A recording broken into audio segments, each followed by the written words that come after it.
പ്രത്യേക ലോജിക്കൊന്നും ഞാൻ കണ്ടില്ല. തലച്ചോറ് വഹിക്കാൻ വളരെ ഇഷ്ടപ്പെടുന്നില്ല. കഥ ഒട്ടും റിയലിസ്റ്റിക് അല്ല. പടം എനിക്ക് വർക്കൗട്ട് ആയില്ല. പക്ഷെ പുതിയ ബാക്കിയുള്ളവർക്ക് എങ്ങനെയാണ് അറിയില്ല. പുതിയ റിപ്പോർട്ട് എങ്ങനെ അറിയില്ല.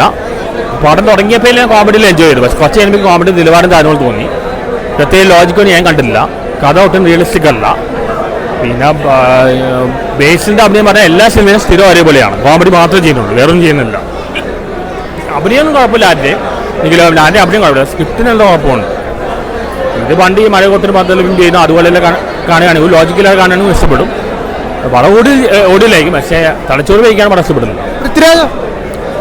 പൃഥ്വിരാജ് ആക്ച്വലി എല്ലാ പടത്തിലും അഭിനയിക്കുന്നത് കുറേ നാൾ ശേഷം കോമഡി ചെയ്യുന്നു. പൃഥ്വിരാജ് ബ്രോഡ് ആക്ടിങ് ശേഷം ഇപ്പോഴാണ് കോമഡി ചെയ്യണം. ഇടയ്ക്ക് നല്ല സീരിയസ് സോഴ്സ് ആക്ഷനൊക്കെ ചെയ്തുകൊണ്ടിരുന്ന കുറേ നാൾ ശേഷം കോമഡി ചെയ്യാം.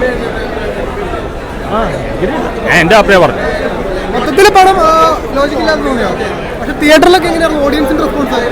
അത് ഫാൻസുകാരാണോ അറിയില്ല. എല്ലാവരും ചിരിക്കുന്നില്ലുണ്ട്. ഫാൻസുകാരാണോ അറിയില്ല.